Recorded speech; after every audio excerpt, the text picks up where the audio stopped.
safely across if the only way to separate them is the river, and no, the answer's not find another way around the river. Congrats on surviving Irma, by the way. I know the answer, so I won't say it. Kill the goat. That's a classic. Jackson, do you not know? Blueapron.com. Charlie, you don't know either? Wow. No, I don't. I knew this for a long time. I don't remember this from Lord of the Rings. It's like the kind of riddle they always would ask kids in school. It's a clever riddle, actually. It is. Wait, don't you just take the goat out and ferry it across and then come back and pick up the goat? Because the goat can't swim, Jackson. No, but you come back and pick up the goat. Okay, so you have the lettuce, the wolf, and the goat. And you can only put one thing in the boat. The problem is if you just take out the goat, then the wolf will be alone with the lettuce, which works, but you have to leave the goat on the other end. But the come back. The wolf will only eat the goat, not the lettuce. Yeah. Exactly, no, Jackson's right so far. Then you have to come back to the other side. Then which do you take, the wolf or the lettuce? Oh wait, you can only take. Oh right. One. Okay. Yeah. Oh, I remember this puzzle from RuneScape actually. Oh yeah, there is a quest in there like that. Yeah, really? yeah, Wow. yeah. This exact thing, except it's with a wolf, a chicken, Chicken. and yeah. I think it's just a wolf the and a way chicken. I originally heard it variations. was a fox, a chicken, and a bag of corn. It might be an egg, Charlie. Is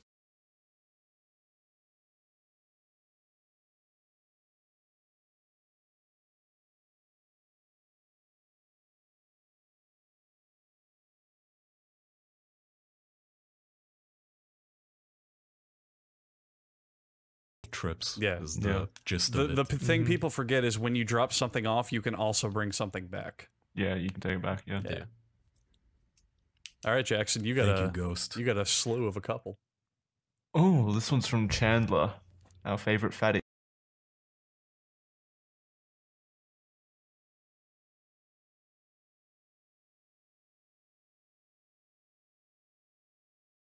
Losing more and more weight, so one day I won't be your favorite fatty, but hopefully you still have a reason to yell at me. Yeah, whatever, Okay. fatty. Yeah. Yeah, we see about that fat ass. Keep up the good work, Chandler. Chandler, keep those friends. College people they'll stick with you, my man. Yeah, keep grinding, dude. Jackson, You're up again, Jackson. Oh god. This one's from Anthony, also known as the Harbinger of Rage, who says, I am wrapped up in some of the most infuriating work possible right now. Can all of you do me a favor and just laugh, scream, cry, or unleash whatever emotions you feel at this moment? Everyone, all at the same time. Make it the happiest or saddest cacophony. Just make sure it's a total mess. Alright, 3, 2, 1. I'm really indifferent. Tired. I'm tired. I'm tired. 3 hours of sleep. Andrew's in Kill your ecstasy. I fell down. Oh, you should have done the I'm Pokemon also one. tired. Great cacophony. Yeah. Just Jackson, play Like, that the- on loop, but 6 decibels higher for a couple seconds. Yeah. The general consensus is we're apathetic. Yeah. Cut in Kids' Choice Awards music. Yeah, cut in and the applause Applause. from the crowd. Yeah. And Jim Carrey complaining about the Emmys at the same time. Alright, so this is from Comic Book John. I've been a patron since you guys opened up the Patreon. Thank you for that. And I've been at the shoutouts here for about 4 months, but I haven't sent anything in because I couldn't think of anything for you guys to say. Slack. At this point, I don't have anyone else to talk about comics with, so now I'm gonna make Andrew talk about comics I like. Forever Evil is one of my favorite crossovers of all time. The opposite version of the Justice League from an alternate world, Earth 3 invades our own, led by a kryptonite snorting Ultraman. I think I've seen stuff on that one, and it is pretty good. Oh, Owlman. Yeah, I have seen that. That is really good. So, a tyrannical crime lord Owlman and his evil Lois Lane Wonder Woman mashup. The ones who rise up to fight this invasion are none other than Lex Luthor and his homemade Bizarro Superman. You guys should read it. Keep up the good work on the podcast. Yeah, Forever Evil is... I also recommend it. I liked it. It was really neat. Thank you, Comic Book John. I'm never gonna read something called Owlman, but thank you. Owlman's No, the scariest that's name. that's from Forever Evil. He's talking about the characters. Owlman is like anti-Batman. Jesus. Alright, let's just move on quickly and quietly. The anti-Batman Owlman. You couldn't have made him more lame. Oh, Lord. Who? Owlman. What's his power? Can you look like backwards? He just twists his head around. You'll never sneak up on him. This one comes. Oh, anyone but Jackson. Okay. Wait, were his parents attacked by? Was he attacked by owls when he was little? Probably. I think because owls eat bats. Yeah. They do. Jesus, that's. You're thinking way too hard into this, Jackson. Yeah, it's much simpler. His name's This is- Owlman. Come on. This is from Proximity. I noticed last week you guys were all bashing poor Jackson about his dreams of being the best badminton player.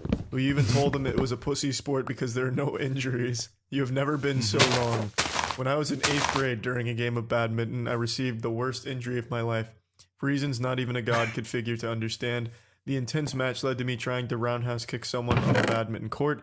Unfortunately, the traction my sneakers brought to the battlefield was so intense that while my body from the knee up rotated, everything below stayed firmly in place.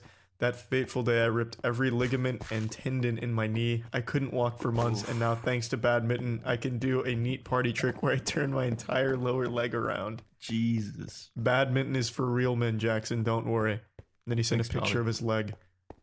All right, Proximity. look I'm just gonna put this out there, Proximity. You may have done that to your leg, but if you were playing a man sport like football and did that, you would have died.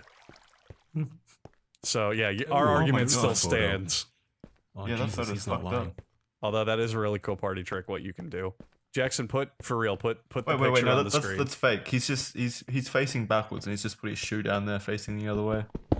This man is defending you, you jerk. Oh right, it's authentic. You're debunking him? Wow, how dare you?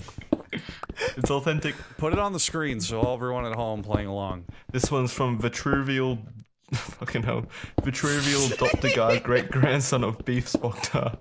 I love Beef Spogdar and his lineage. The first time I masturbated, I was using the internet app on a DSi. The internet. Thanks, app? Vitruvial. Thanks, cousin of Beef How- Spogdar. So wait, how young is he? Grandson. Well, how old is Beef? Yeah, Beef. that's real young. That's really young. I mean, I first jacked off in like what, like We 8, found 9 our first years old? under 12 Yeah. audience member.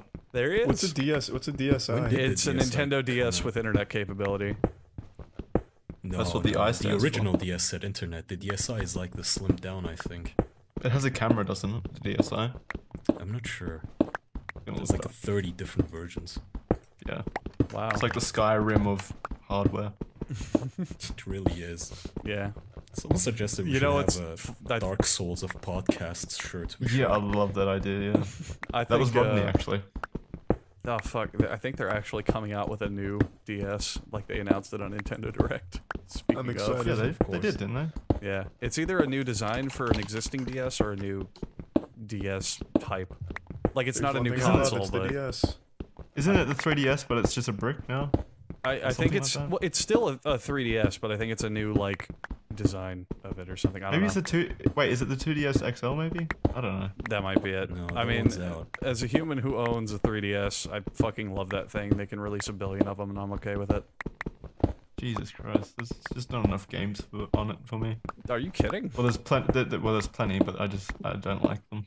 All right, that's a more accurate argument. All right, It's just all like shovelware. I think that's it. I think we're done. Yeah, that's all the shoutouts. Thank you for your shoutouts. Charlie appreciates it. Thanks, everybody. Thank you for your shoutouts and your continued support. And you watching this, even if you're not supporting us right now, thank you for watching. Do you Make guys sure get to that? vote support for us us too. at the best podcast for the Kids' Choice Award. Do it. You better. Do you guys Write get, it in. Do you guys get a warm fuzzy feeling when you beat a video game and you're watching the credits and under the special thanks, the last one is "and you" with a little exclamation You point? watch those? Wow. Yeah. Skip. You sick fuck, yeah. And the first thing I do is hammer my controller to get out of that shit. If I can't skip it, I usually just walk away. If I can skip it, I get irrationally offended. Oh, Like, who do you think you are? I don't know. I'm with you, Andrew. I like seeing their names fly across the Alright. screen for 45 Yeah. minutes. I don't know. I usually just watch it to see if there's extra stuff, like little shit going on in the credits or things that happen Yeah, after. Are you the kind of person where when you go see a movie with your friend, you will have them stay in the movie theater for the extra scene at the end? If I Well, you know just there look it up is if it one, does. if I know there is one, yes. Otherwise, Yeah. no. Yeah, I hate that. I just look it up after the fact. It's far easier. Yeah. True. And we can talk about it on the next episode. Ooh, the 60 cliffhanger. minutes. The Cool. extra one. Ooh. Oh, are we Go doing that? to. Well, we already did the pre-post show. No, no, no. This is for the list. God, Jesus, shut the hell up. I'm just saying, for $1 you can get extra content on our Patreon. Yeah, Kaya's Also, you getting can his Hear money. that story. Shut up. You can get early access of actor guy. What was it, Charlie? James Allen McKeon. Biggest actor. Tom Cruise wanted on, but we kind of blew him off. So if you want that early access, go to Patreon too. And we got shirts and everything else down in the description below. We have plenty of ways for you to support us. And here's a little sneak preview. Keemstar got back to me. He's good on Sunday. Nice. Ooh. Alright. We This is coming after Sunday, but okay.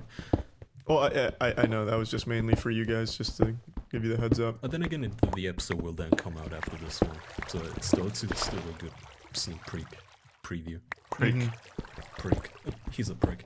But yeah, see you guys then. Bye, everyone. Bye. See you next week. Goodbye.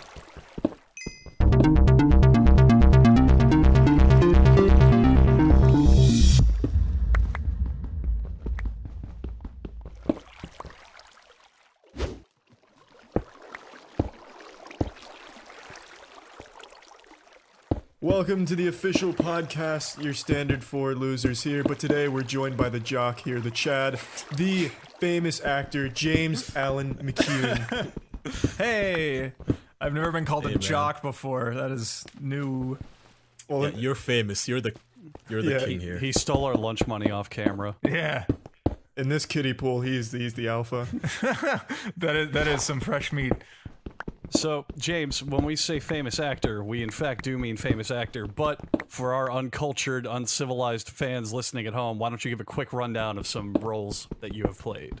Well, first of all, I would be very it would be stretching like a motherfucker to ever refer to me as famous, which I think is why that means. Please stop being modest. We Well, don't do no, like modesty here. genuinely, still- that's always like You're still a big deal for us because you're the first person we've had on, however famous you may or may not be, who is not internet famous. So you guys that are is too something nice. That's true. How much did my mom pay you? You're being too friendly. Not at all, but your Okay. dad. Yeah, no, so I most recently I guess for like film and stuff, I did the Blair Witch reboot, which everyone probably didn't see last year. That's a lie. Wait, before we continue, I saw it. That was one of the movies I saw before my girlfriend and I started dating. And you know what I said to her, James? I said, "You know who this lead actor is?" She said, "That's James Allen McKeon." No That's why I way. knew she was a keeper. What? How did she know? How'd she know? What the fuck? Shameless. That's yeah. No, that's the other thing. I played a potential pedophile on Shameless, and Oh, nice. You'll fit right in here. it was a Welcome All we home. talk about. Finally, you'll fit in. keeping consistent. And then I guess a bunch of miscellaneous shit, and then again, it would be stretching to say I was on The Walking Dead, but I was existent on The Walking Dead for like So we could quote that in its entirety, saying you were on The Walking Dead. I was, yes, yeah, that was my Good. my first. That's all we gig. need. The That's Walking the Dead soundbite we endorses need. us. What's that? The Walking Dead's won an Emmy as well, so technically you're an Emmy winner. That's also true. Hey, put that on the Yeah. shelf. Also, Jackson, did you know that America landed on the moon in 1969? So technically, James, you are part of some moonwalkers as well. Okay, all these hypothetical astronaut. awards are going up on my shelf as we speak.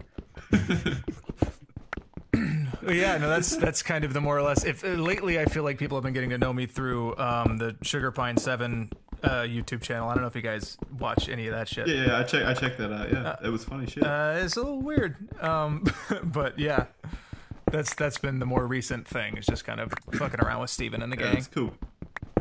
But yeah, It's real cool.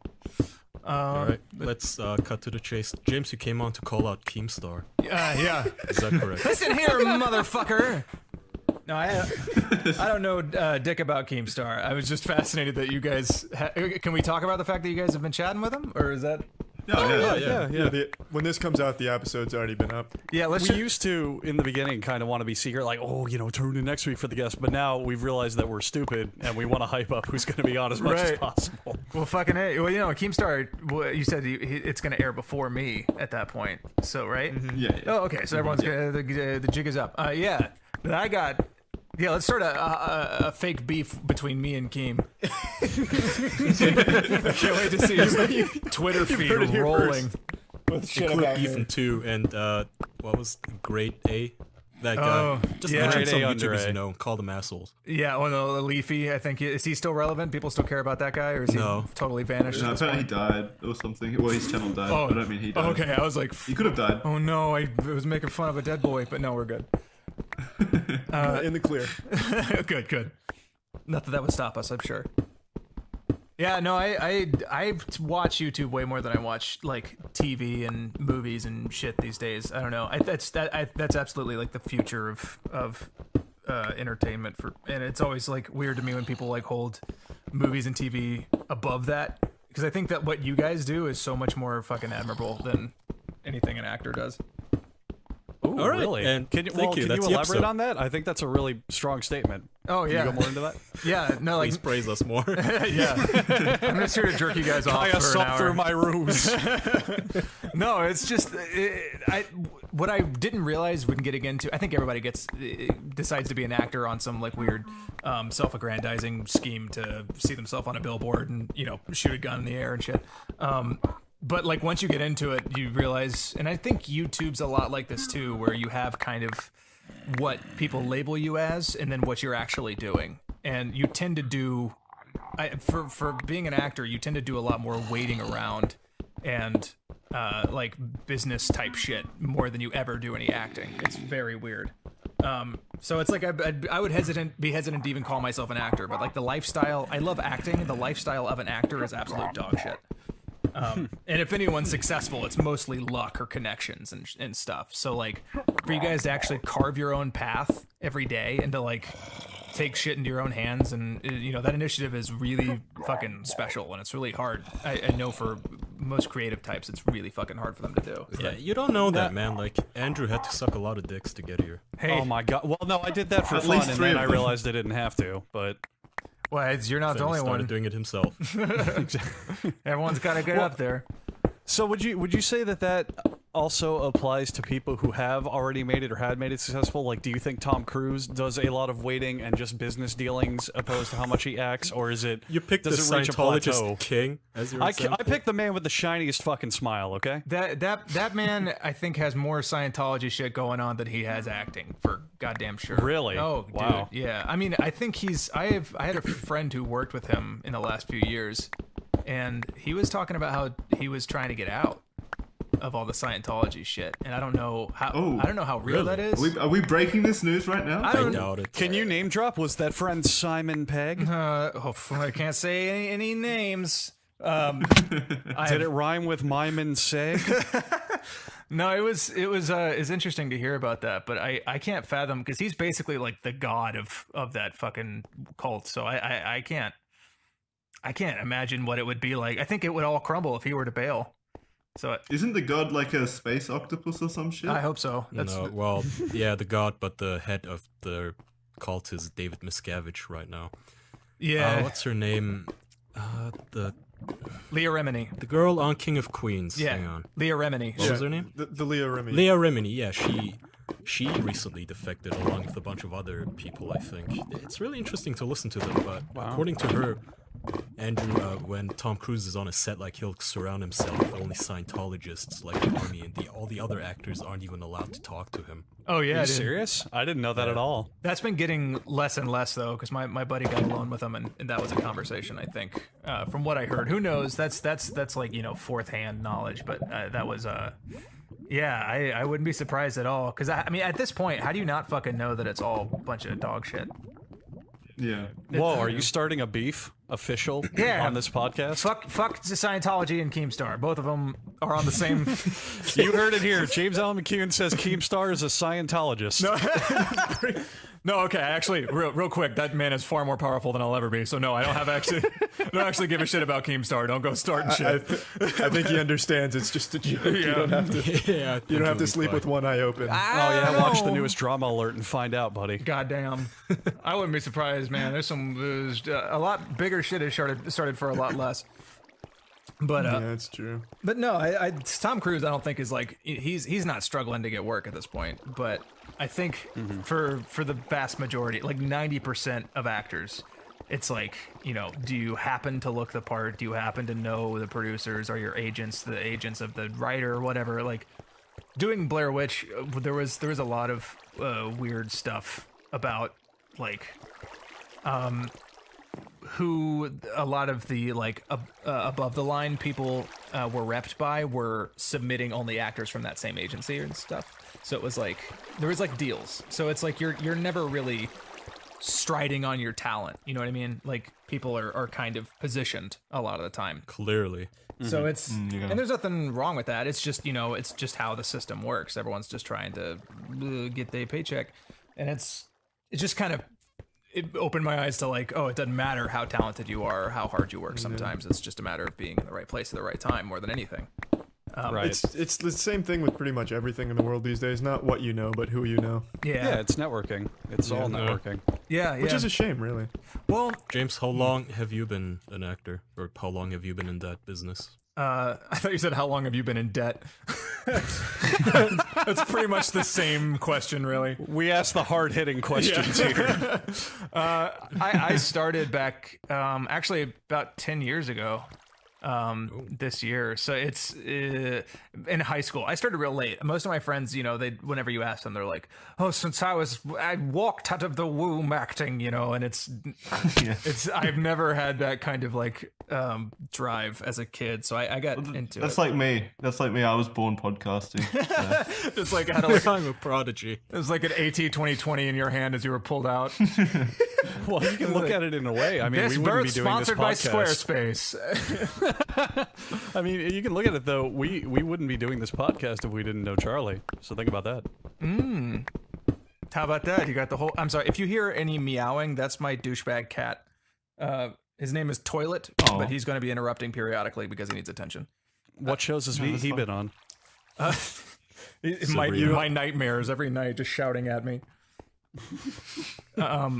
But what were we talking about? Well, we were talking about nightmares, and mine's about, you know, not having fresh ingredients delivered straight to my home. Oh my God.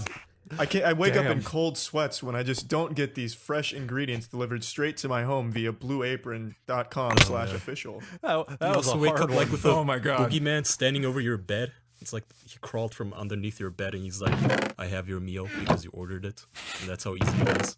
Yeah, but it's like sleep paralysis. Like I can't move, and I just see this cold food. It's just yucky, prepared sloppily. It's not Blue Apron, thus I can't even sleep like a baby. Boys, I don't mean to alarm you, and this might surprise some of you, but we have a world-famous, world-renowned Hollywood actor on this episode, and somehow through the power of bargaining chips and favors and money and bribes and contract deals, we got him to say right now the soundbite of how much he loves Blue Apron. So please, Well, I'll tell you Mr. what, James Allen fellas. McCune. I can't speak enough to the gravity of Blue Apron and the quality of their ingredients and the efficiency of my satisfaction once I shove all that food directly into my mouth hole. My gaping stomach has never been happier than when filled with all of the fresh and local ingredients provided daily by Blue Apron. Monthly, right? Monthly. Made daily. Well, Daily. I mean, Made daily. Not just eat once a month. No. Back Through supply. the subscription service, we'll go with that. The fanciest apron. We can swap that. Yeah. Real So, talk. I love Blue Apron Now though. now that we've had a ringing Hollywood endorsement, a goddamn genuine TV commercial by this point, we need you to check out this week's menu. You can only do this by going to blueapron.com/official. You're basically wasting money by not getting it. That should be their slogan. Blue Apron, help, I'm scared. That's probably the best ad read we've ever done. Oh, God, I loved it. They're gonna Yeah, call it you. was up there. Blueapron.com/official, wholly endorsed by James Allen McCune. That's right. And tasty. Bravo, that was one hell of a transition. I don't know how to. That's gonna win an Oscar. That was Oh, yeah. incredible. You're taking home your second Emmy this year, James. Oh well, I don't got much room on the shelf. Yeah, with all those other awards he was winning earlier. Piled up quickly. No, there's one, like, I know all three of us to some degree have been interested in the Hollywood world, so I know we all have a bunch of different There's questions. 4 of to us. ask. I despise What are you on it. about? Yeah, who here hates it? Me? Well, Oh, wait. Oh, yeah, James doesn't really care for Hollywood. Continue. well, I was just, he's already in it. I'm talking about people who have never, you know, I'm talking about the 3 losers here, not James, goddammit. I'm talking about the, But there's 4! wait, Yeah, me who plus here- 3, me plus you 3. Who is? Oh, I was gonna say, who is this amazingly popular guy who doesn't like movies? I included myself, but didn't put it in the number. This is why I'll never make it in Hollywood. But the point I'm trying to make is, all of us here are in some degree interested in that whole Hollywood universe, and I was just wondering, like, what is something most people wouldn't expect going into it, besides the waiting around and more of it being who you know? What is also something pretty surprising when you did finally make it big? And to us, you made it big, maybe not to yourself, but to us, you've made it big. What is something that really caught you off guard when you got there? Oh, I appreciate that.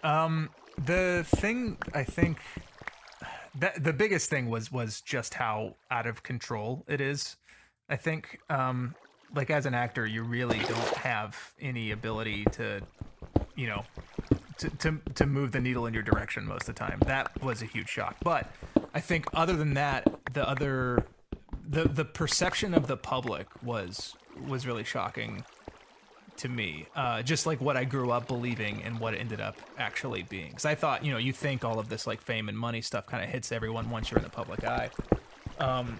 But from the minute I was on The Walking Dead, everyone thought that I was like, I was just immediately rich and famous, and that I was like a millionaire and all over the place, and that's just not the case.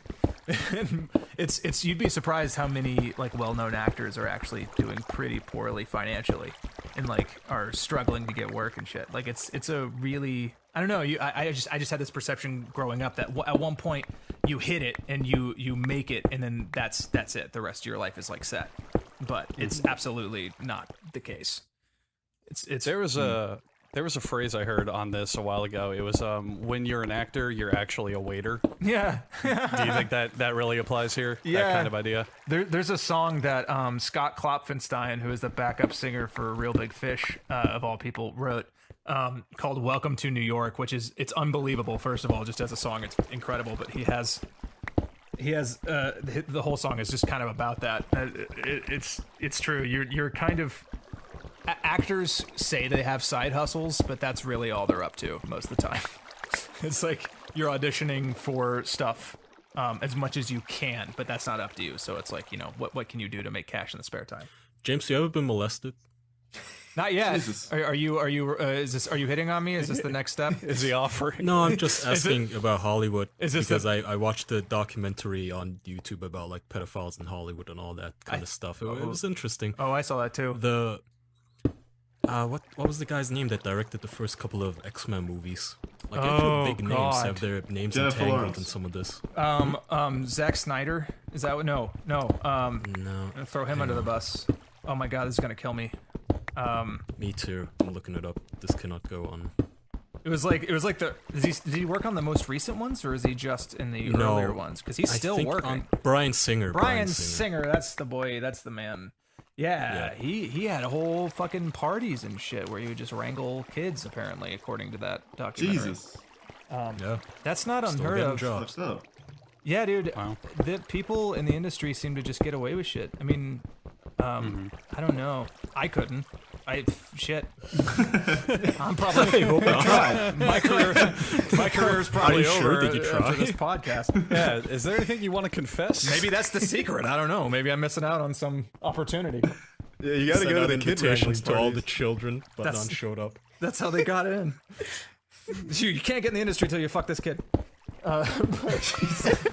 When and where? Those are the rules. No, I had this genuine fear when I got into the industry and I saw how many Scientology buildings there are. I thought that there was going to be a certain point where, in order to progress as an actor, I would have to sign up for Scientology. Like, I was afraid that like that was like a mandatory thing that was you secretly had to do in order to get more work. And at this point, I kind of wish it was, because then I could pay for food. But that shit's scary. That'll just put you into more debt. It's not like they even guarantee you success Leah Remini lady said she sunk millions into that. Oh yeah. Because you have to. For some reason, donating dollars is part of the doctrine. It's part of the faith that you have to donate specific amounts. Like you have to give $380,000 if you want to reach like the OT8 or something like that. Shit. Yeah, and you have to buy those tapes and books and shit, and that costs like 50 grand or something just to get started. And it's like, dude, no. I don't like. I don't care how disenfranchised you are. That is too much money. Maybe I'm my mother's son, so I was raised cheap. I can't fathom if somebody was like, all your emotional issues will go away, but it's gonna cost $100,000. I would fucking bail. I don't care what it's gonna fix. You can cure my ADHD. That's not gonna do it for me. I have to find a free way to do it. That's an interesting story since you said ADHD. Did you know the David Miscavige, he joined, well not him, but his father, I think Ron Miscavige, he only joined the church because they cured his son of asthma. Fuck off. He claims, basically. So David apparently he used to have these horrible asthma attacks that would cripple him and send him to the hospital. And then one day he had one of those, what are they called?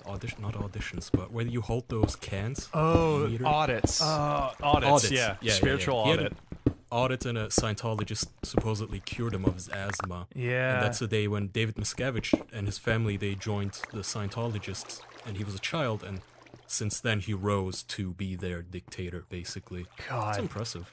It is impressive. I mean, yeah. I mean, if you can say anything about Scientology, it's that it's impressive. But It's like the Keemstar of that cult world. They've just stuck around. yeah, It's just cool to me that he was an outsider, like he wasn't born into it, he didn't like have some blood right, he wasn't Edward Robert's son or something. no, yeah. He joined and then he took it over. It's really interesting. You gotta respect it, dude. Like that's I don't know. And it's, Maybe yeah. Sorry, go ahead. maybe that was his plan from the beginning. I don't know. Maybe he signed up Certainly. for the audit and was like, I'm going to take them down from the inside, make them mine. Take them down after I heard He's doing a billions. great job. I yeah. mean, you don't buy a box of cereal to pour one bowl. God I've damn. never I heard like that that. saying. But That's pretty Neither good. have I. Yeah, dude, that shit freaks me out. It's I don't know. Like I grew up in the South, so there was I was surrounded by religion, so I can kind of I can look past a lot of stuff when it comes to people's beliefs and like what they're into to make themselves feel better. That's Scientology. I cannot justify a single damn thing there. I don't get that stuff is so goofy. I don't know. I mean, people just, sometimes the grown-ups, they end up in horrible situations where they just need something to believe in, but I cannot cannot fault the kids, like people like Leah Remini, who apparently were dragged in by their parents. Right. That's Not much heartbreaking. to be done there. She actually was born into that religion, and what do you Yeah. do when for 20 years of your life you are told this is real? And the thing is also, all of the goofy shit that we know, people in that religion actually don't know. Right. That's what I mentioned, right? So they have OT levels, OT 1, 2, 3, 4, 5, 6, 7, 8, and I think they discovered new OT levels now. But point is, when you join the religion, you don't get the whole doctrine. You have to buy parts of the doctrine, like some shitty EA religion where you have to buy the DLCs and then you get the revelations, basically. So someone at an entry level, he doesn't know about the whole Xeno, space, alien, souls, Satan's shit. Right. All he knows is, I grab these cans, I confess to my sins, I tell these guys what my inner desires, what my evil motives are, what my good motives are, and it's supposed to help me. And I'm sure at some level it helps. Well, yeah. Certainly, but Yeah, I mean, like 80% of therapy is just kind of talking out your shit. So I'm sure they leave feeling like, oh, that was good for me, but they don't realize that all of those dark, awful things that they potentially were saying were being recorded and will later be used to convince them to stay if they ever want to leave. recorded, and the thing is, I guess after years and years of something that is kind of sort of legitimate, like, hey, just let it out, confess, do this, do that, and then when they, after 20 years of that, you reach the next OT level and someone says, oh, also there is space aliens in your body. I guess, so at that point you're too indoctrinated to not believe that, but I think many of them do actually not believe it. They're just too scared to leave. Yeah. That's what. Well, yeah, there's a lot Remini- of I watched documentaries and reports on them, like, tracking people down and finding them and kidnapping them. they're the biggest and pussies. fucking with Yeah. them. No, but they're the biggest pussies. I don't know why people always think that Scientology is this big scary cult. Like, you guys know Louis Theroux, right? The documentary maker. And he made a documentary on them, and all they basically did to stop him is file a copyright because he hired somebody that kind of looked like Tom Cruise. What? And then... Wait, is Tom Cruise copyright? He's trademarked. It was something like that. So what Louis did is, since he doesn't have any actual access to, you know, the Scientology base, what they call the golden base, is... I think it's golden based, I'm not sure, gold based. But anyway, since he doesn't have any access to any of the Scientologists or their bases or you know, they don't talk to him. What he did is he went to former Scientologists, he listened to their stories, and then he basically filmed a bunch of reenactments. And for one of these reenactments, he hired a guy who looked like Tom Cruise to play Tom Cruise. And I think the Church of Scientology tried to sue him for that. That's another thing, Scientology has copyright claims on all of their material. All the doctrine is copyrighted. God. Which is... Well, yeah, no, they sue the shit out of people constantly. All the fucking time. Well, hopefully they leaked you some guys of the are documents. I mean, as a Scientologist... right. It's just one big gig to get everyone Yeah. Kaya, you're talking like a real OT2 right now, and as an OT5, I'm going to need you to calm it down. Yeah, that Like shit's that, my super interesting. All of it. Yeah, that like there was a Going Clear documentary that was, I mean, it's very well done and still very relevant and shit. But then like I think the real hit in the gut for this stuff is Leah Remini's TV show, which is kind of like Going Clear for people who watch Keeping Up with the Kardashians, and it's very well done. She's doing something real brave. It's great, yeah. I recommend that. I recommend Louis Theroux's documentary and Joe Rogan's podcast. He had on Leah Remini and he had on Ron Miscavige, the David Miscavige's dad, who himself is not in Scientology anymore. Shit. I think they're estranged now. They don't even talk to one another. That's fucking crazy. I think he has like spies following his dad, but that's about it. But Yeah. oh yeah, what I was saying, like they don't actually do anything though. Like when Louis did this documentary, all they did was send like a camera crew of 3 people that would film him, and that was supposed to be intimidating. Like I don't know if it's because I'm in Turkey, but if you did that here, you just get your ass beat. Like they'd lynch you and send like your teeth home to your Scientology base. They wouldn't give a shit. Yeah. Sometimes people should they need that kind of thing over here, but it just can't do it as much. But I do know what you mean with the recording and then releasing that. Because when Leah Remini did the Hurt stuff, they make websites basically for every defector. I think Leah Remini's was like After the Money. Was that it? Leah Remini, it's Leah Remini Scientology, The Aftermath. Yeah. But Yeah. then the Scientologists, they made a website basically smearing her, saying that she's a liar and all this and all that. Yeah, it's called Leah Remini, Aftermath, After Money. So for those listening, what they do is, if I'm a Scientologist and I leave, they make a website in my name and they basically smear me. They say I'm a liar, I'm making everything up. They talk to my friends who are still Scientologists. They get them to say that I'm a filthy liar who like kills people or whatever. God, You ever think they run out of material after a certain part of time? No. Yeah, like I'm just wondering how often they can cut and paste the same arguments about people. And, Oh, you'd you know, be so surprised, man. Back when I was in elementary school, I don't know if anyone remembers this, but there was something called Pixo, where you could make your own websites, and it was like kind of the big thing at the time to be making websites insulting each other. Mine was called coldflames.pixo.com. Damn. I still remember that. I was so proud of the contrast between cold and fire. I thought it was the deepest thing in the world. That's poetic. Yeah, right? I mean, it's great stuff. a hell Check it of a out, tearing up. coldflames.pixo. Tell me if it's still I'll there. do it right now. I hope it's not. Man, There was a lot of... me and my lot of friends shit in we weren't that cool about our websites. We had like a tripod website that was just like MIDI music from Linkin Park, and then like a Legend of Zelda fan page, and that was like it. Oh, that's great. Yeah, if my music's still on there, it hasn't aged well. I had 2 Lost Prophet songs, and that lead singer's been convicted for fucking babies. Oh, what? Gee, oh my. Yeah, Jesus. I talked Oh yeah, to you mentioned that. Yeah, I mentioned Yeah, that. I mentioned this. Oh. Yeah. What? Oh, I thought that was a joke. He actually No. fucked kids? No, yeah, he manipulated his female fans to give him their babies so he could fuck them. Oh, that's disgusting. wow. He should Shit. be executed. That's pretty far. I don't even have a reaction necessary for that kind of shit. That's unreal. It was horrendous. The judge called Was it he the a worst country case. singer? No, he made like alt metal stuff. Wow. Oh, of course. Yeah. God Well, I mean, damn. what do you mean? Of course, it's not like common tradition in there or anything. That's the initiation for the way of Scientology. life. Jesus. All right, Yeah, James. Mr. I Cruz, think take if this you- baby. James, I think you could like join the Scientologists and then leave immediately without paying, but talk shit about them, and you might get some, some sort of fame when they start talking shit about you. I just want to see what they would say. Yeah, Oh, it's actually do that. Infiltrate them and come back and report Yeah. on them for us. He can be our inside man. Every time I got nervous anytime I'm around industry people. I get nervous talking about Scientology because I'm afraid that because who knows right, like that there's a lot of it's Yeah. funded by people in the entertainment industry, so it's like what if one of these folks, but I have not met a single Scientologist so far that I know of. It's a Well, then pretty you're making the right connections then. well we'll see. Well, speaking of connections, though, there's one thing I have to know. When did you and how did you get your big break here?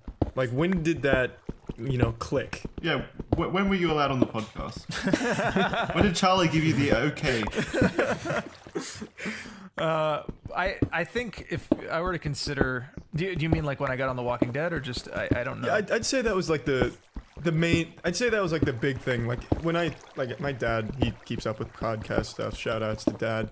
When I brought up your name, he recognized you from The Walking Dead, and I feel like that's where most people, when they hear your name or see your face, they'll be like, "Oh, Walking Dead." That's crazy. I have mixed feelings about that show, which I'll get into in a minute. But Ooh. yeah, that was an interesting time. But I again, any success in this industry is attributed to like luck and time and place. And I work as hard as I can, but I really can't brush off how lucky I got in the very beginning. I had this really unbelievable situation that happened when I first started, where I grew up in Atlanta, so I was doing a lot of theater and that sort of shit back there. And I was hanging out one day. I was working in customer service at a motorcycle company, of all things. I don't know shit about motorcycles, but that's what I was doing. And my girlfriend at the time was like, you should contact your agent to try and see if you can get on The Walking Dead, since it shoots down the road. And I was a big fan of the first season, so that's not how things work. But I decided to humor her and try it. And he hit me back and said that they were auditioning for a role that the casting agents had already said no to me for. But he was like, but if you can come up here to Atlanta in like 30 minutes, we'll sneak your tape in, and hopefully they won't realize they already said no to you. And so I busted ass and got up to the city, and 3 weeks later I had somehow booked it.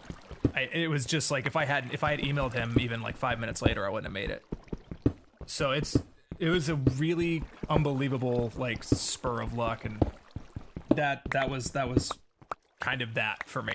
That was that one. But yeah, that show was it was interesting. It was my first big job. Before that, the only thing I'd really done was like, a commercial in South Carolina, and then the fucking training video for Chick-fil-A. which is That's you. please tell me you work at Chick-fil-A. Oh no, I'm making it silly. It'd be fucking incredible. No, that tape is still being used. They're still Well, doing although that. you are a small filthy liar though, so because according to Wikipedia, the most trusted source on the internet, course, yeah. you were in an episode of Homeland as Jeff. Yeah, no, I did that while I was working on The Walking Dead, so it aired before. Okay.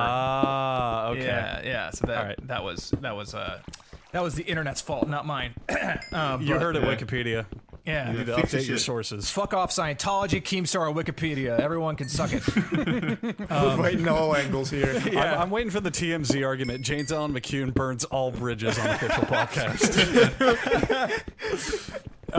You see a new website now. James L. McHugh after the money. Your hatred and violence. Oh. I'm just a loose cannon.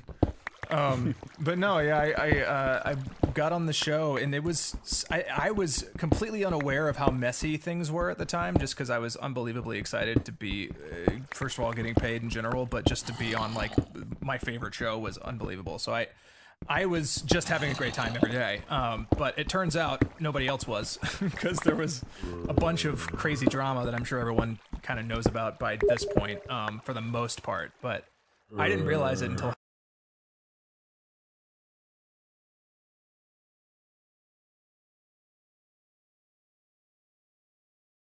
neither. Yeah, what's The Walking Dead? Not for everybody. Dug your own grave. You mentioned it. For those who Yeah, don't who know, fucked who? Walking Dead's a zombie TV show about sad people who cry a bunch. But It's an accurate summary. yeah, basically. It's progressing into a soap opera. But I got on, and the first time I realized something was wrong was they had stopped production and called a cast meeting all at once, and like so everything just all of a sudden quit. And if you if you don't work in the industry, that's like a huge deal to stop production for even a minute. So for them to be like, okay, we're taking 45 minutes, the actors are gonna go speak in a private room, that was a big deal. And all of the lead actors led everybody into one of the offices, and they like checked they unplugged the phones, they checked the walls for wires and shit. They didn't want anyone listening in.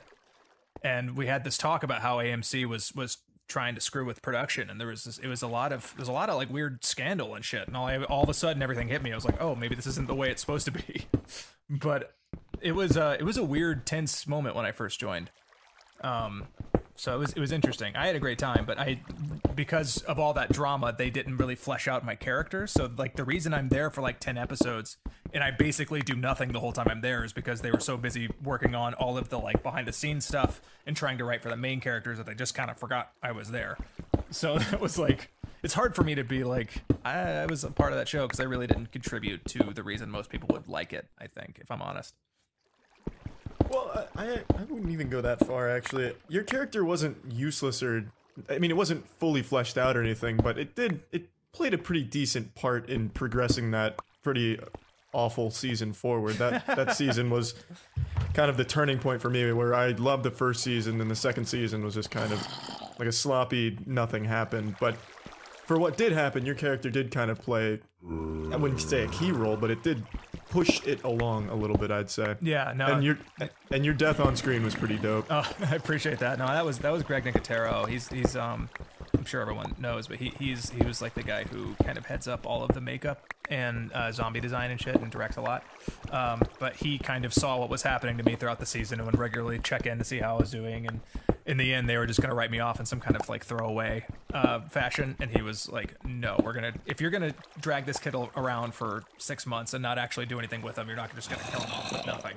So he had them write a really bitchin' exit for me, which I really appreciate.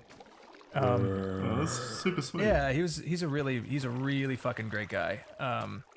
But yeah, that show, like, they were struggling with a lot of stuff, so it's like I can't fault them for all that, because I know they were going through a lot of weirdness at the time. But I was just happy to be there. I mean, that is the kindest set I've ever been on to this day. Like everybody saw how green I was, and they were so open, and they really took me under their wing. Like they really taught me how to be a leading man. Like Andy, in particular, plays Rick Grimes. He was he regularly like gave me lessons as far as like what to do when you're number one on the call sheet, which was always like flabbergasting to me that he would assume I would ever be the lead in anything. And you know, when that eventually did happen, I wrote him an email and thanked him profusely, because he really like saved my ass for when I got on set, had I not known that stuff. But no, that whole cast and crew were unbelievable. They were the kindest people, and I wish I had known that wasn't going to be the case when I joined other TV shows, because it's The Walking Dead had a very rare set for sure. It was the coolest one. So there are bad experiences you've had on set. Yeah, are people usually dicks? Yeah, dude. Yeah, I mean, I don't know why I even asked that. Of course, it's Hollywood. It's full of assholes. well, you know, that was something I had like an overarching assumption of when I first started doing this, was that everyone was going to be like a diva, and that's really not the case. I feel like most people I have met have been overwhelmingly kind and very level-headed and stuff. But there are some people who are like textbook Hollywood, which is super confusing to me. But for the most part, everyone's been pretty cool. But I have had like a really shitty time on set. Shameless was like really strange. I think of all my work, that one's probably the one I'm most proud of. Just as far as what's in like the public eye. I've done a lot of short films and stuff that hasn't been released that I'm really excited for. But there's Shameless was creatively really fulfilling, but the like overall shooting of it was very stressful because I was working. I don't know if anyone's seen the show here, but I was basically playing a guy who was dating the character who's named Debbie, but she's literally 10 years younger than me. So she was like 13, 14 at the time. So Are you doing the molesting? so the character was basically like, I was supposed to be like a really young kind of slow guy, and she's kind of mature for her age. So like we didn't realize how old we were, and it gets progressively more complicated as the show goes because we get attached to each other and whatnot.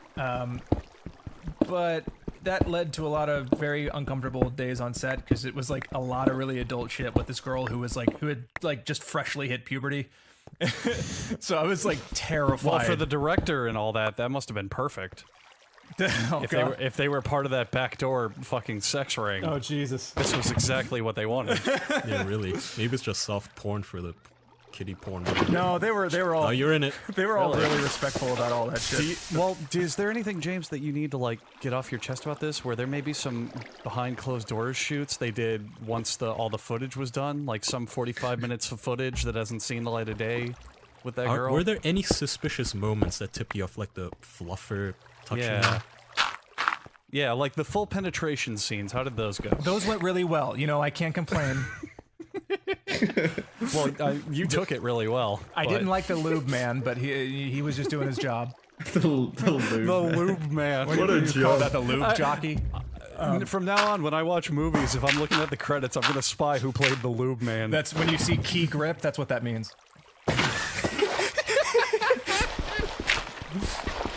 And you don't want to know what the best boy does. Oh no. But no, like that set was very respectful. Everyone was really cool. Like the writing was very nuanced, and it sounds a lot worse than it actually was by far. The hard thing was just my relationship with her because I was so mortified of making her uncomfortable and also being perceived as somebody who would enjoy the situation.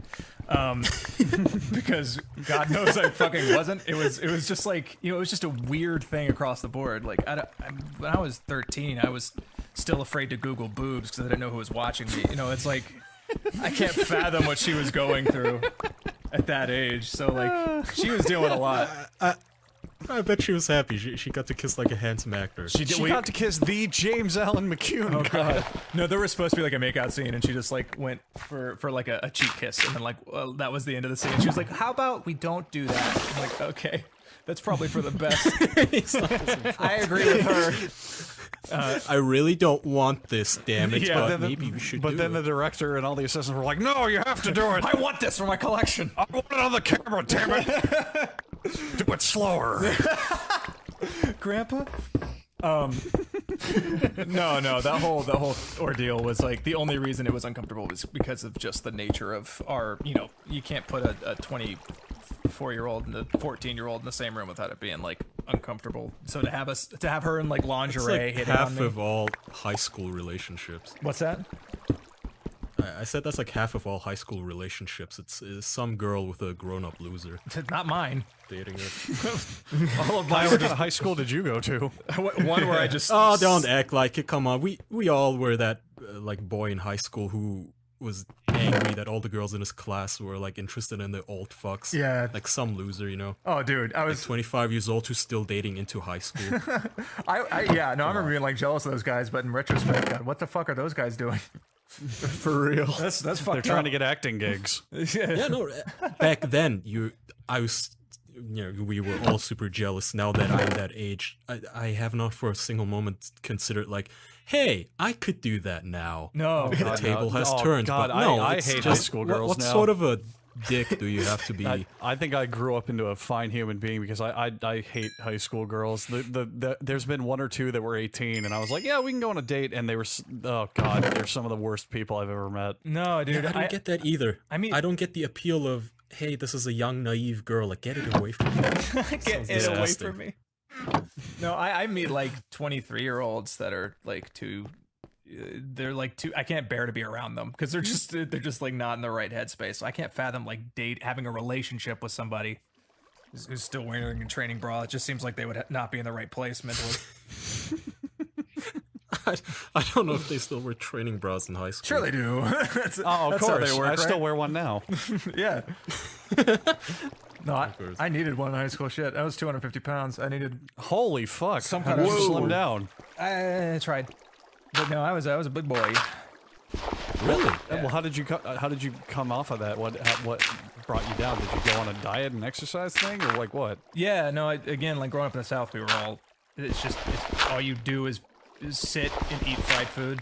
That was my whole existence growing up. So like, I just wanted a girl to look at me. So I just started like doing push-ups and shit. And my mom also like took me to a gym, and she was like, "It's a pretty nice gym, huh?" And I was like, "Yeah, why'd you bring me here?" She's like, "Oh, I'm just getting you a membership." Like, what the fuck, mommy? It's just like can't casually drop a gym membership on a kid without implying that they're fat. That's a sign of a good mom, though. My mom. Yeah. Yeah, that is like, a really good mom, actually. Yeah. That is a really good mom. No, when she's I was great. fat, though, my mom just loved to see me eat her food, so she'd just keep giving me like really bad food, and I was like, "Mom, I'm trying to work out. That's fine. I'm giving you waffles for tonight, though." No, that was the thing Yeah. though. She wanted me to go to the gym, but she would still cook me this unbelievable like Yeah. steak and shit. And like, oh my god, my parents are like the greatest cooks. So it's every time I go home, I gain 20 pounds in a week. But yeah, no, it was just a lot of I don't know. I just started seeing. I worked out for a little bit and then saw like immediate progress because like when you're in high school and you start working out after not doing it ever, it just all of a sudden it starts dropping off really quick. So I just kept doing it. I would wait. I don't know how I had so much commitment. I would wake up at like 5 in the morning, go to the gym before school, and like leave straight from there. Jesus, that's a lot of commitment. I don't know how I did that. Extreme commitment. I don't know how I did that. For a high school kid too. Was this in high school? Yeah, When was this? yeah, that was high school.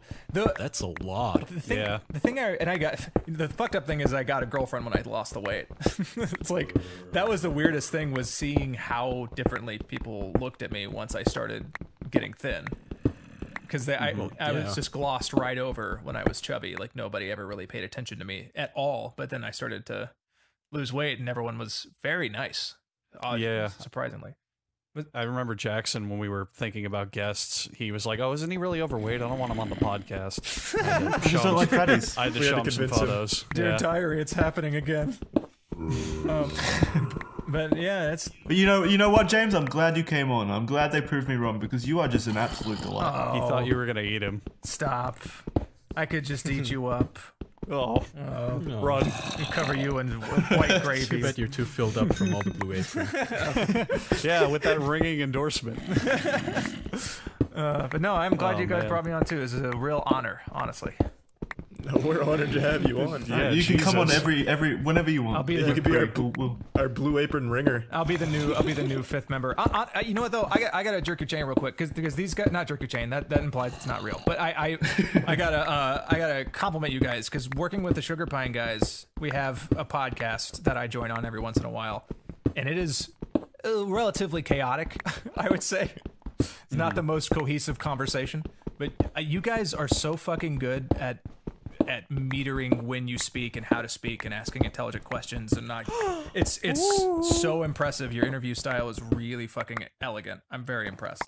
Well, thank you. I think it's the opposite. We I didn't know literally we had a style. we ran full speed into this brick wall. None of us had done anything like this when we started. So that's really nice of you to say. That is extremely sweet. It's not like there was any forethought either. We just kind of talked. Exactly. No, I didn't, you probably know this if you've kept up with the deep and fascinating official podcast lore, but Jackson, Kai, and I didn't really even talk that much before we started this. We met Yeah. during the first recording. Kai and I met for the first time during the first episode. Shit, that's cool though. I think it kind of gives you guys like you have room to learn about each other and shit. I just wanted to point that out because I don't think that most of your audience would realize how impressive it is that you guys are so respectful of each other while also having a room James, full of people. it took months and months of comments hating on us for shouting over each other for us to be molded into what this is today. Yeah. So thank you to those comments. by And now, months this of is a chaotic Jackson mess. editing the audio levels just to mute everyone when everyone else is talking. That's smart. I still do. I still do. Yeah. I mean, Like yeah. right now, you're not going to hear it in the finished episode, but Charlie is just going on a huge rant about how much he hates the Jews. Yeah, Oh, just was my mic muted? it's impressive, and he's making some points I can't say I disagree with. I get you every time man, with you that. know, rant. Now I'm picturing my mom or my manager listening to this and just screaming and pulling their hair out. Oh, Oh, yeah, God. shut it down. This is Such a bright future. This is what Scientology is going to put on that website slandering me about. It's like, he hates the Jews. You heard it here first. Oh, God. And then they go, wait, we hate the Jews too. Is that a rivalry? That should be like a celebrity death match. Is Scientology It is. versus the Jewish faith. Judaism. Well, they are a religion, so I guess. Yeah. I don't know. Do they both love money? No comment. I don't know what, I don't know what you're Just trying to fall get out of for me it, right now. shit. but They I'm love in it as trouble. much as the next self-respecting person, Jackson. Hang on, James, let me open my white supremacist brochure here. Don't you think it's a funny coincidence how Jews are mainly in like the money industry? What I'm wondering is where you got that brochure. Oh, Keemstar.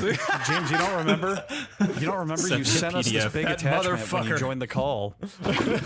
It says "Why White is Right" by James Allen McCune. God damn it. They caught me. I shouldn't have put it on Amazon for $2. So James, you do a lot of stuff nowadays working with Sugar Pine 7. How is that going? Like you said, it was chaotic working on the podcast and stuff, but do you appear in their other stuff? Yeah. No, I think I've seen a few short pieces and such here and there. yeah, they I honestly think that that's some of the most original content on YouTube. I don't mean to sound like I'm not having fun because I'm having a fucking blast working with them. It's just their style is so all over the place. It looked really unique. Yeah. Yeah. I enjoyed what I saw. That's a great word for it. I met Steven when I was doing press for Blair Witch. I went on to SourceFed, which, you know, rest in peace. And I met him just casually. I don't remember. Our first conversation was about dick size or something, but I think that cued him off that he could text me. So he called me to be in a bit on his channel, and it kind of blossomed into something real weird. See, he presented me as this. Did I talk about this? That he the way he presented me on his show. I can't remember if I had mentioned this. I talk about it all the time. I don't think so. But he brought me on as just a person that I could turn him away, so that that would be the end of the bit, was just him trying to coax me into doing something and me saying no and closing the door in his face. But when I saw it, he wildly overstated my fame right off the bat.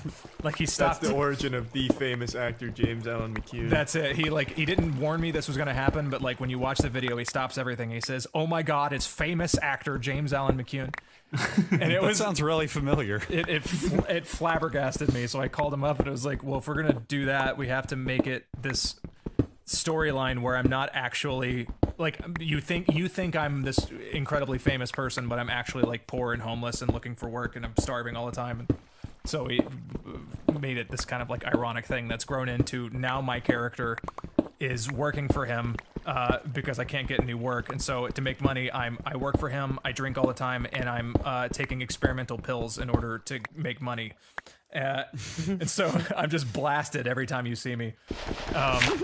It sounds like a lot of fun. It's a fucking hoot. It's all a live show. There's no scripting, by the way. This is actually what happens. Yeah, it's just a security camera in my living room. I'm shirtless, flailing around.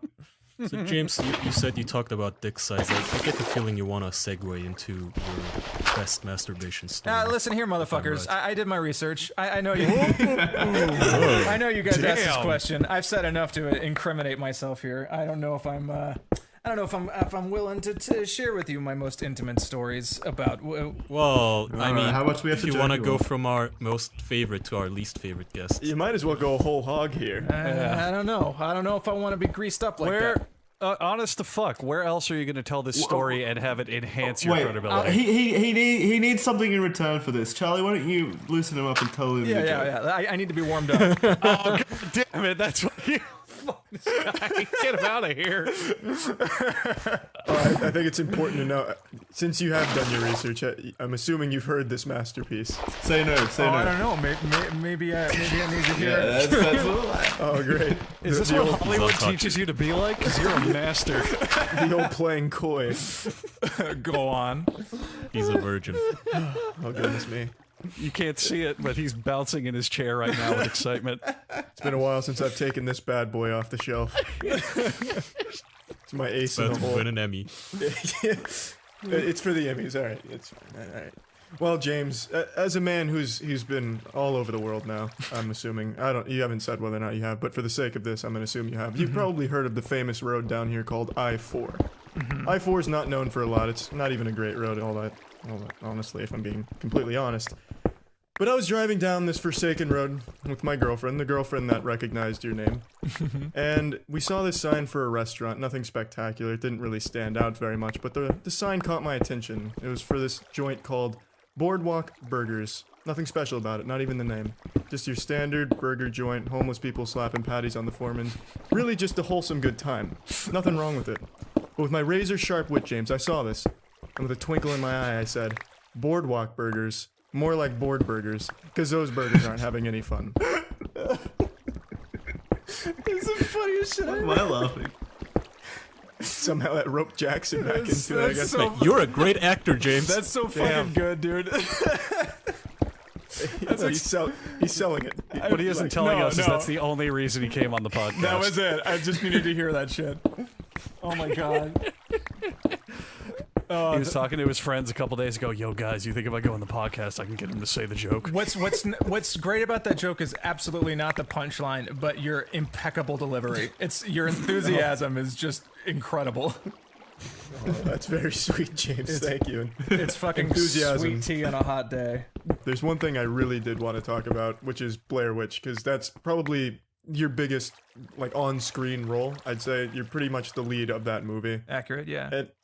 And I'm just very curious on how that whole process goes. I imagine, I'm not trying to upstage you here, but I had a pretty big role on the Hunger Games Mockingjay. I said a line that was later deleted.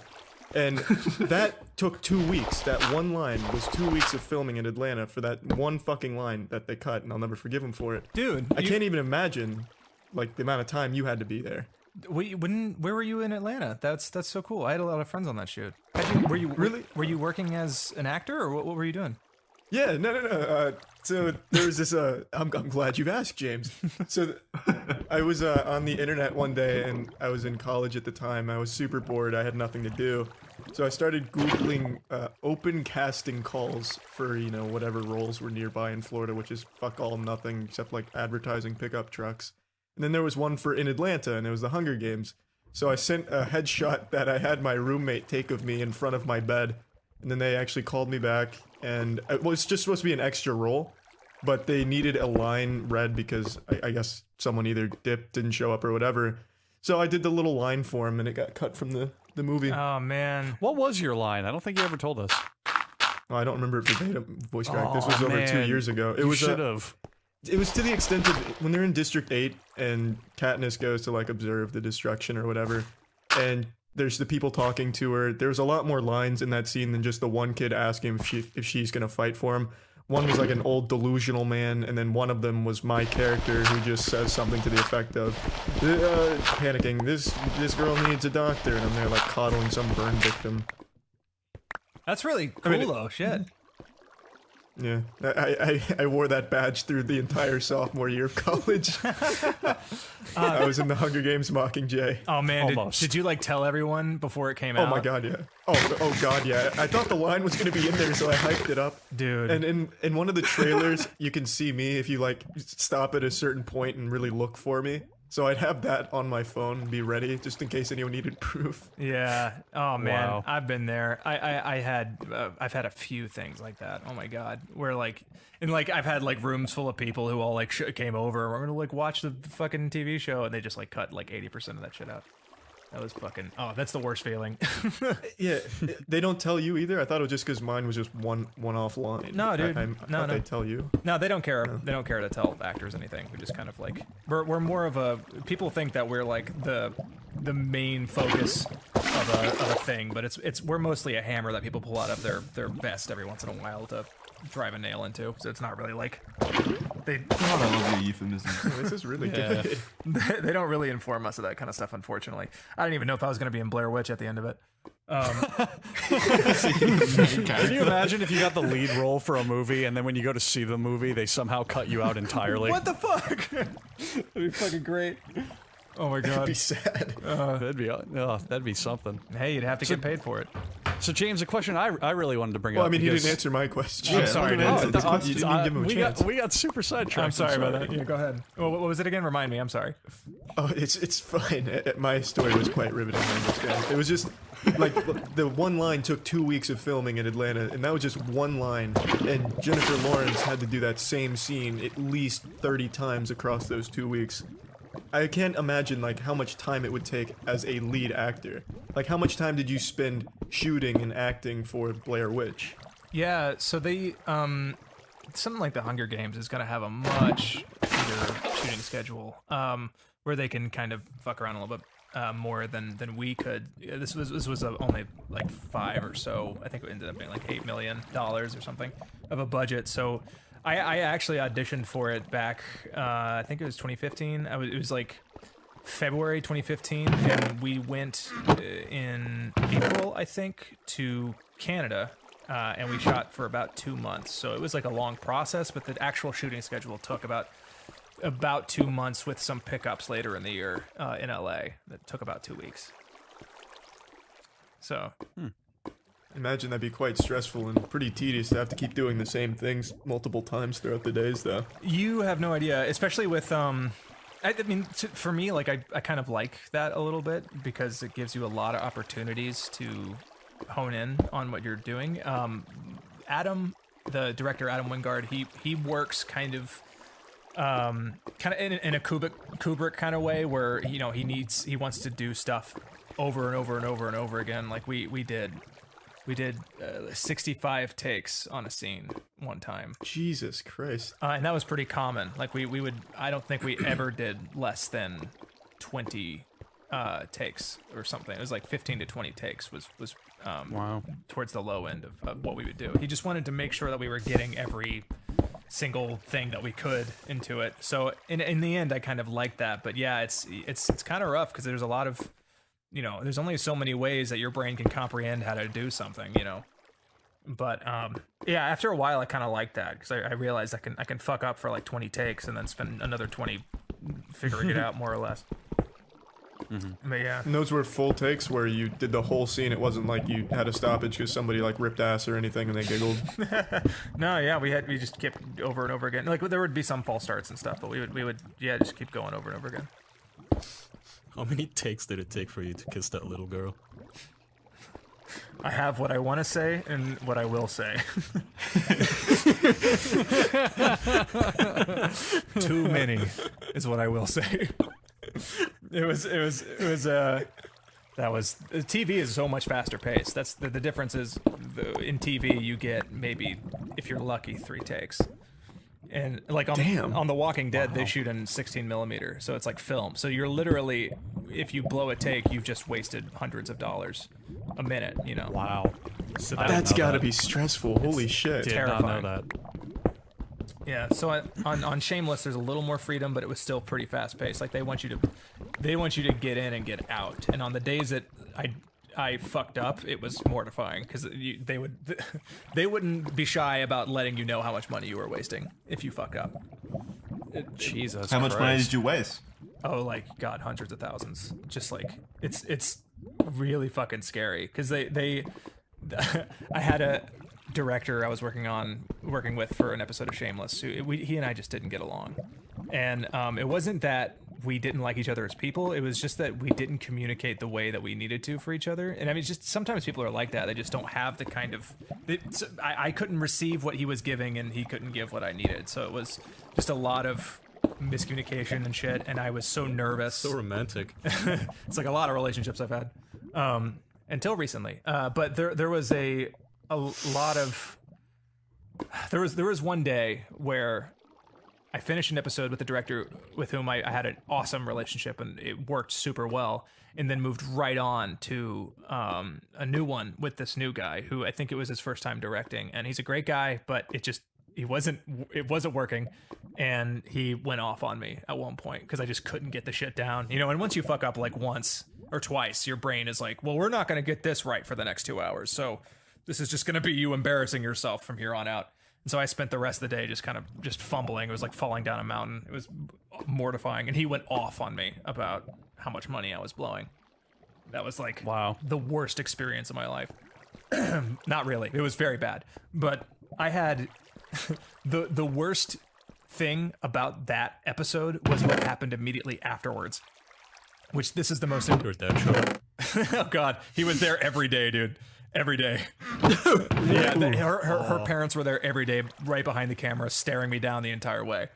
Lovely Jesus people. Christ. Lovely people. How did you stay so hard for so long? Oh my God. I have what I want to say.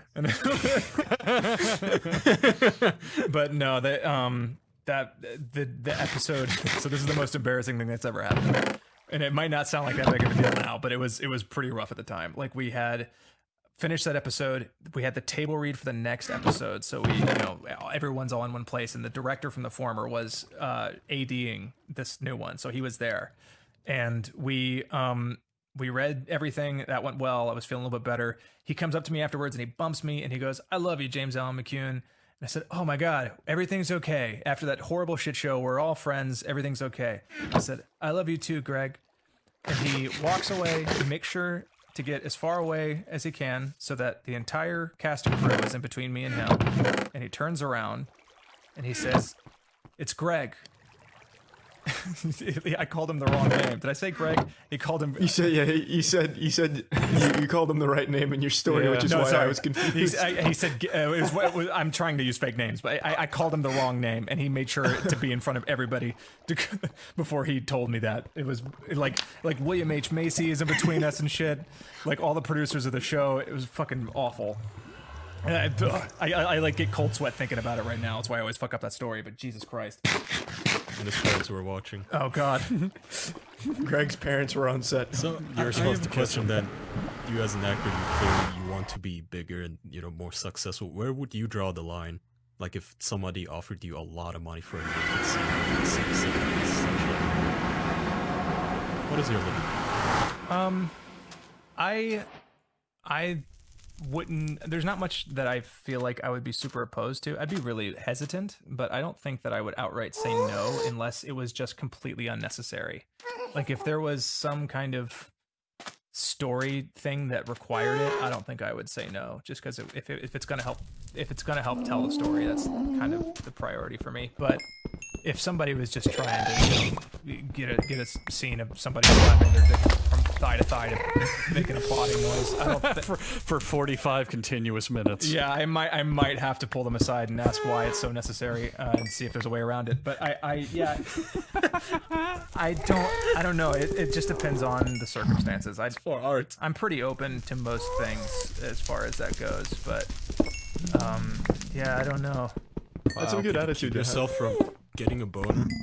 Charlie and I used to talk about that, like those guys who go to art colleges and like pose nude so people can draw them. I'd immediately get a boner.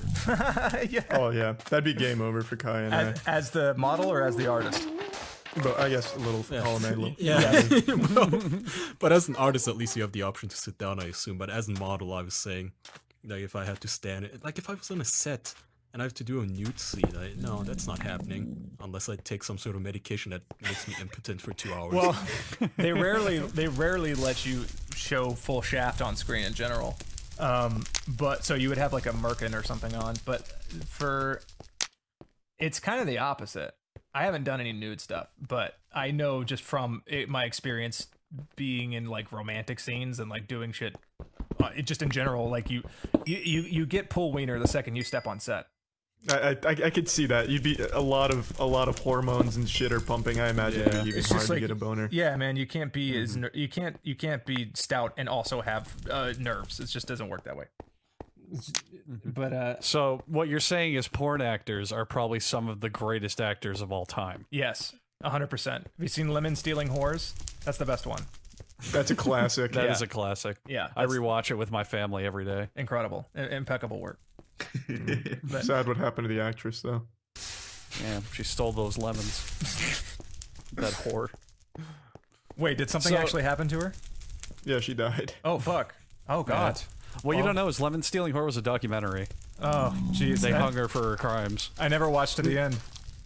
Always finished in the first 5. You missed the in-loving memory of. Damn. Never got that far. She was hung well, I'll tell you that. Oh wait, I'm thinking of the male.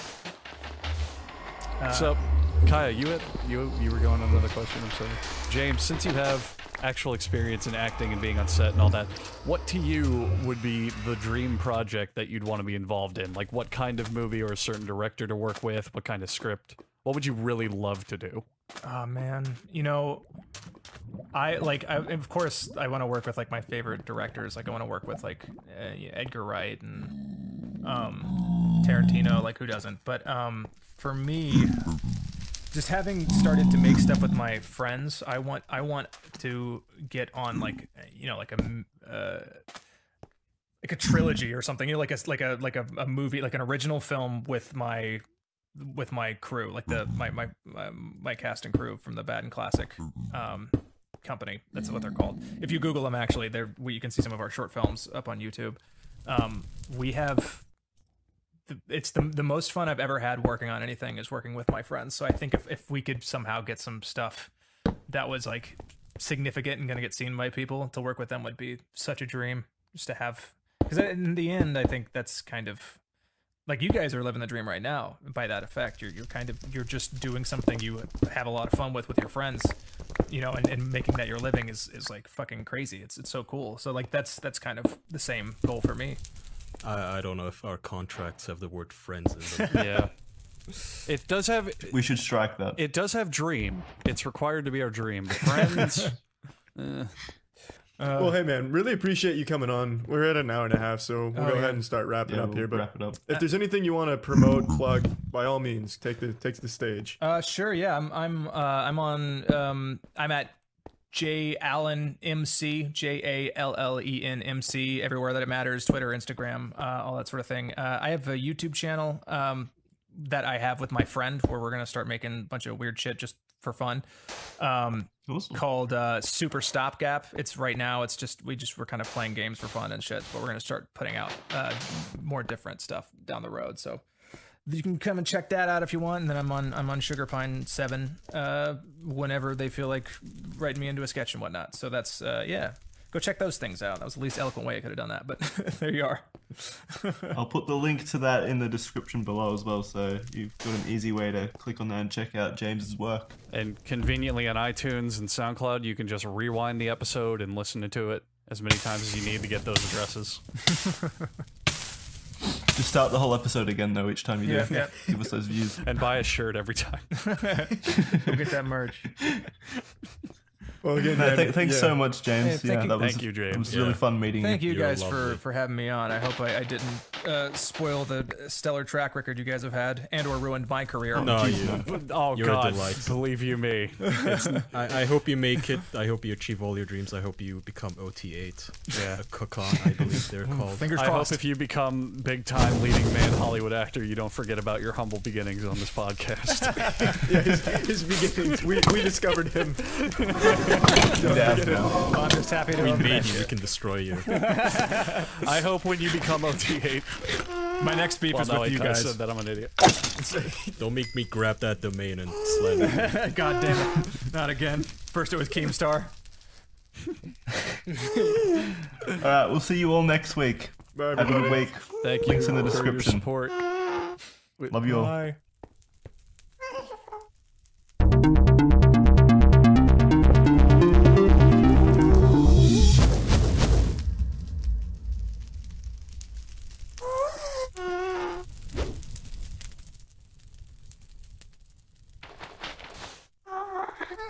Three, two, one.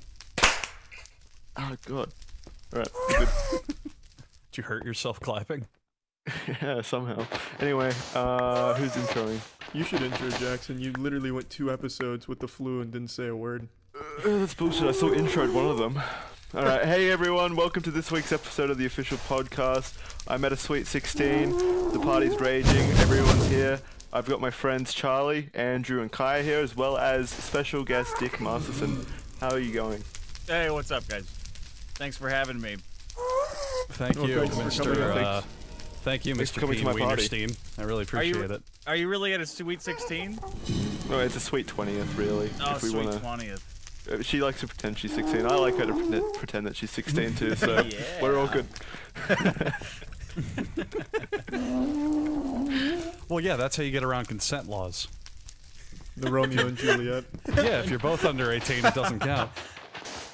I think the age of consent over here is 16. I don't know. That's what I tell myself Isn't anyway. that, it's such a It is? weird thing that we never addressed that. Like, in England and we're in Australia, it's 16 and America's 18, so it's like, what, are you guys, like, we all just get together and it's just like, yeah, I guess the whole country is just pedophiles then, because of those 2 years. Like, no one ever holds us to the fire on that Yeah, one. that will like destroy the drama industry on YouTube too. Like if I hopped on a plane, I'd be a pedophile, but not there. Well, I was gonna ask that. Do you think there's like some rich, spoiled kids out there who are like, I don't know, hell yeah. 15 or 16, and they're like, Dad, can you fly us to Iceland so I can fuck Janine?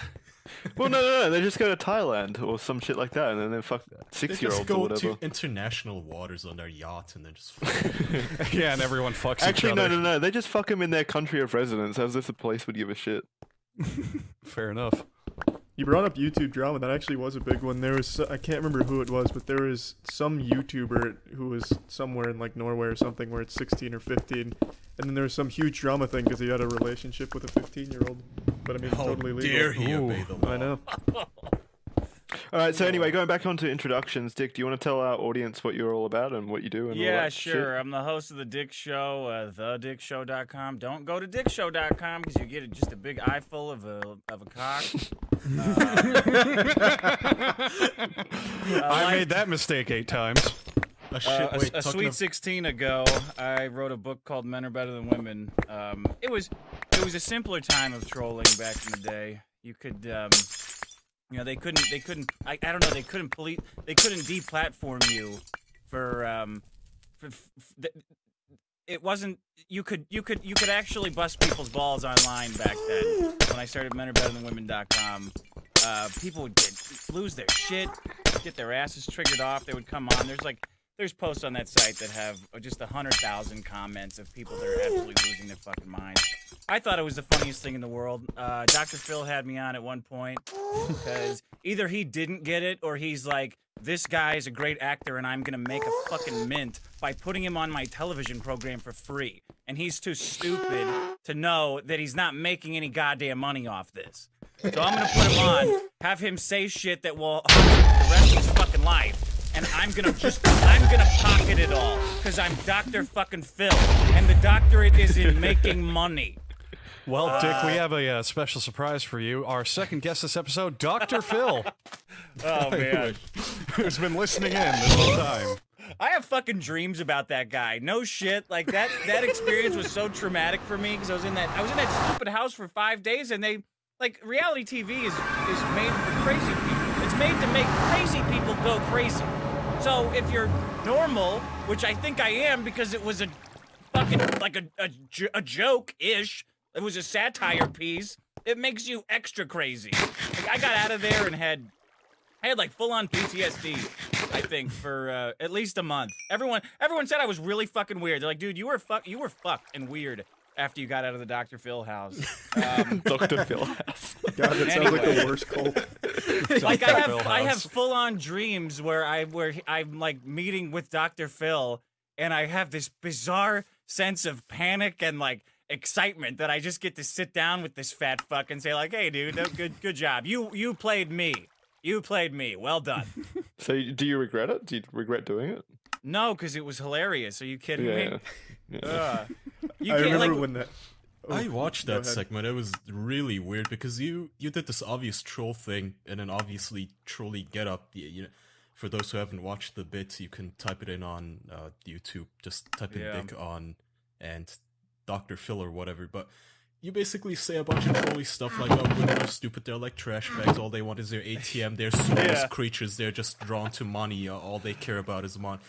And then you go into the studio, and the literal first sentence Dr. Phil says is, "Hey, so you're not a troll, like you're for real." Yeah, he goes, "This guy's not You faking it." cunt. I'm like, dude, I'm wearing fucking aviator sunglasses like I'm in the Village People. I got a shaved head and a fucking mustache like Yosemite Sam. Are you guys fucking, how stupid are you? Like, how fucking dumb, how much, that's what I learned through the whole thing. I'm like, I thought that a lot of people would see it as a joke, even afterwards, and think it was funny. And all I had to do was make it look real to the producers and the Dr. Phil and the people. But then when I realized afterwards is nobody got it. Like everybody just ate it because it was on television. Like, well, son, those guys must have done their research. That guy's obviously real because he says he is.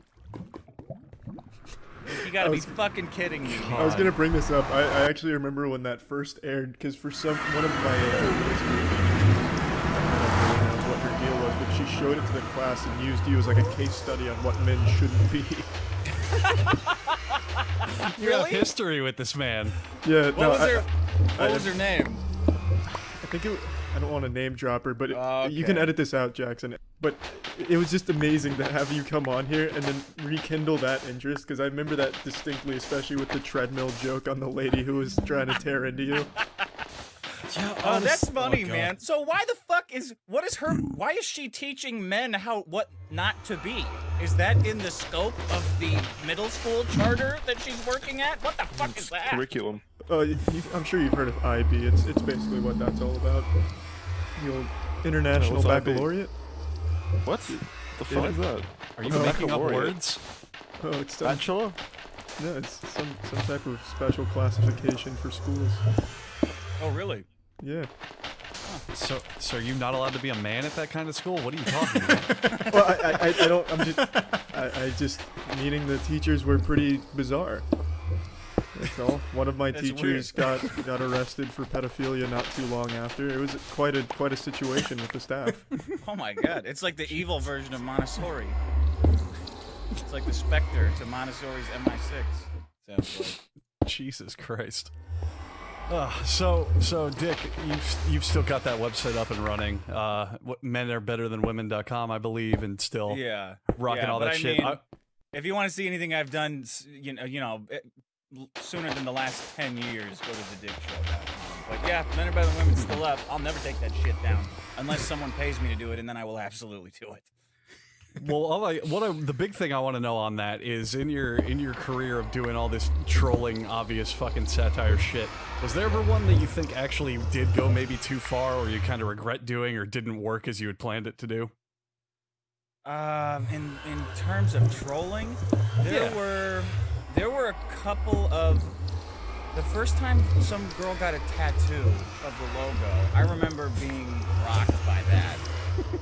Like, because it was my thing that I came up with, and like I don't know how to explain the feeling. It was just like this sense of like, oh my god, did I fuck up? Like, did I take this too far? That somebody likes this so much that they got a tattoo. Like, I felt this weird compulsion to like need to like kind of talk them out of it or explain more to them. But my friend, who I always call my life coach on the podcast, is like, look, man, whatever they get out of it, like that's what they get out of it. That's like, this is the, they get it more than you probably.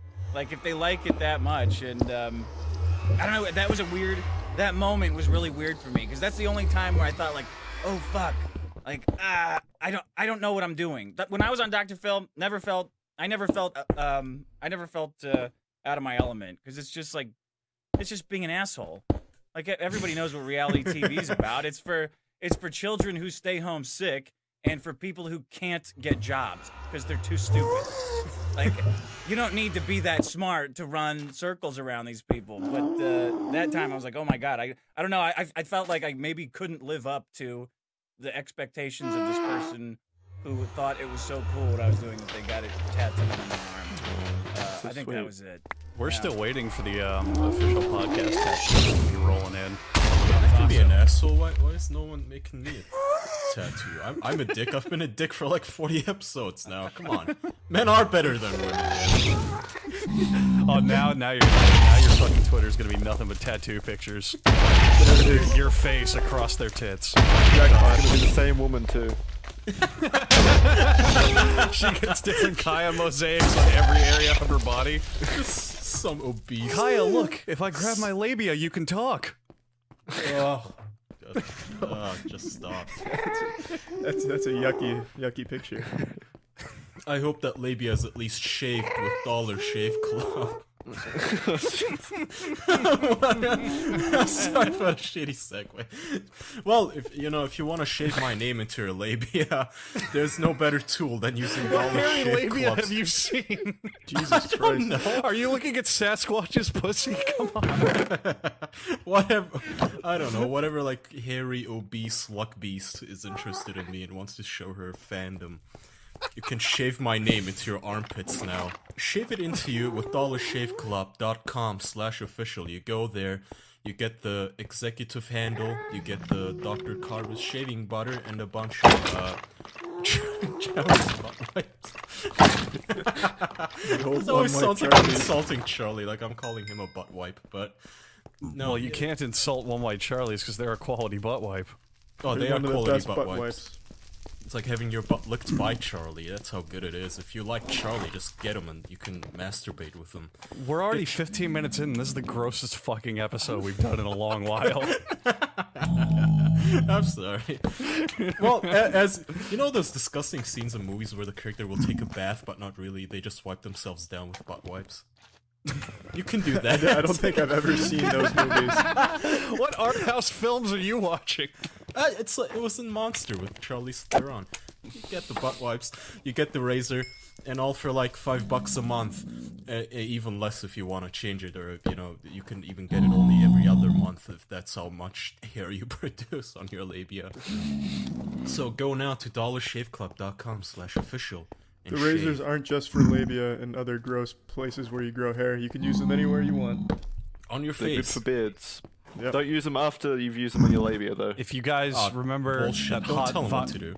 If you remember that hot viral video, Men Are Better Than Women, if you saw that guy with his pristine shaved head, Yeah. you too can join in on that experience with Dollar Shave Club. Yeah, you can look like a scumbag from the early 2000s. Women everywhere will spit on you because they don't get comedy. But then they'll feel bad because they saw you shaved with Dollar Shave Club. .com/official. Ah, we did it. That was cute. Teamwork. All right. To take the focus slightly off Dick for just a second, Charlie, how do you feel about the internet hate coming down on you, specifically last night? Last night? Not last time. Podcast. I don't know. The Keemstar episode. Oh man, the amount of emails about Keemstar. Holy lord. So, Dick, to give you an idea, since you might not know, we had on a guest that some people didn't like very much last episode. They can be brutal. Oh, they can be brutal, but it was specifically aimed at Charlie, all of it, because he one time, 2 years... I looked this up, it was literally 2 years ago, in October. 2 years ago, one time he was the guy, and then we had him on as a guest 2 years later. Nobody stopped calling Charlie a hypocrite for it. Stop it. You can't change your opinion online. No, like being a hypocrite has become this insult that I have never once felt bad for someone calling me a hypocrite. Like, yeah, I don't care. I talk a lot of shit, I get really drunk a lot, and I kind of just say whatever I think at the time. I'm not a fucking encyclopedia. I don't understand why that, like, I don't understand why it's like everybody's running this weird PR campaign for themselves where they feel like they have to put a spin on changing their mind about something. It's like, dude, I don't know. I was just That's actually a really good way of putting it. That's interesting. It is. Very solid way of putting it. The internet never forgets, but they take that as, like, it's always established fact. It's like, if I up it today, called Kai a piece of shit, and then don't talk to him. If we make up a week later, they're gonna be like, oh no, well, you hate Kaya, what are you doing? That's against the doctrine, what the fuck? I don't believe Kayak changed. He's still a dick. I don't care how many times he says we made money. What? You apologize to each other? That doesn't make any sense. You guys are fucking blood enemies. Bullshit. The internet, everything is hyperbole and nothing ever changes. That's just how it operates. Well, I think the main issue people were that since I made fun of him, having him on and like not like insulting him right away, and it's like this idea where just because you don't agree with somebody, you can't ever talk to them and try and see them as a human being. Yeah. I think they just want to see some blood. Everybody just wants to see a big. Everybody just wants to see grown men bicker. People just like to hate hateable characters like Keemstar. I don't know, he probably isn't listening, but don't take this the wrong way, but he is an easy to hate character, and when people find that sort of a guy, they love hating him. Yeah. I mean, how do you think the episode would have gone if we did have him on and we were actually, I don't know, arguing against him or fighting or some shit was spewing around instead We'd of be the agents of justice. We'd be the guardian angels of YouTube. We'd be getting hated on by his audience though then instead. Yeah, that's true. I mean, I had, substitute one for the other. I had Mike Cernovich on my show like a year ago. Oh, They're still remixing stuff that he said. Like they're still making songs about his lingo. I mean, I like the guy, but yeah, he rubs a lot of people the wrong way. I guess. his lingo? I think he has a lisp or something. Is that it? What they were making? He's got all these terms like being black-pilled and gorilla mindset and stuff like that. You know, he's got his brand. Yeah, I feel you. Yeah, no, it's a weird fucking thing. I mean, the funny part is that 2 years ago, almost exactly, Charlie made just one video making fun of the guy, but so did I on Charlie's channel. Somehow nobody mine was the much bigger scumbaggier video too. Like I manipulated the guy's words, I edited and spliced his audio. I insinuated that he was a pedophile with a 3-inch dick, and that he turned into a Turkish wrestler, but somehow that flew under the radar. For anyone who's interested, it's still on Charlie's channel.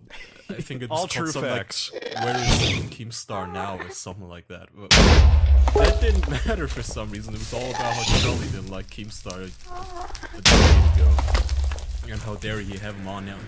Just so offended, so flustered that we had a fan like, wow, you know, I like this podcast, but Keemstar, really? This hateful Nazi should not be given a platform. Oh, is that what he is? He's my another favorite Nazi. Well, that's A lot of what they call Nazis, him. man. Nah,